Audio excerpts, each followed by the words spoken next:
Hi అండి. ఈరోజు వంకాయ కొబ్బరి కారం చేసుకుందామండి. వేడి వేడి రైస్‌లో కలుపుకొని తింటే చాలా బావుంటది. ఎప్పుడు వంకాయ ఫ్రై చేసుకుంటారో కదా! ఇప్పుడు కొంచెం డిఫరెంట్‌గా ఇలా కొబ్బరి కారం వేసి చేసుకోండి. ముందుగా కట్ చేసిన వంకాయలు సాల్ట్ వాటర్‌లో వేసి పక్కన పెట్టుకోవాలి. ఇప్పుడు కొబ్బరి కారం కోసం మిక్సీ జార్ తీసుకొని 3 స్పూన్స్ ఎండు కొబ్బరి, ఒక 10 వెల్లుల్లి రెబ్బలు, మీ స్పైసీనెస్‌కి తగినంత కారం, టేస్ట్‌కి తగినంత సాల్ట్, హాఫ్ స్పూన్ జీలకర్ర వేసి మిక్సీ చేసి పక్కన పెట్టుకోవాలండి. ఇప్పుడు స్టవ్ ఆన్ చేసుకొని ఒక పాన్ పెట్టుకొని అందులో ఒక 4 స్పూన్స్ ఆయిల్ వేసుకొని పోపు వేసుకోవాలి. ఆవాలు, జీలకర్ర, మినపప్పు, శనగపప్పు వేసి ఫ్రై చేసుకోవాలండి. ఇప్పుడు అందులో సన్నగా కట్ చేసిన ఆనియన్ వేసి లైట్ గోల్డెన్ కలర్ వచ్చే వరకు ఫ్రై చేసుకొని ముందుగా క్లీన్ చేసి పెట్టుకున్న వంకాయలు వేసుకోవాలి.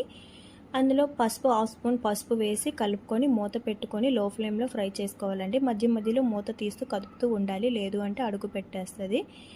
వంకాయ అనేది సాఫ్ట్గా అయ్యే వరకు ఫ్రై చేసుకోవాలి.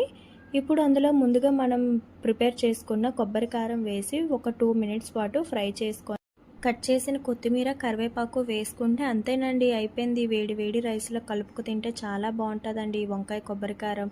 వీడియో నచ్చినట్లయితే ప్లీజ్ లైక్ అండ్ సబ్స్క్రైబ్ చేసుకోండి.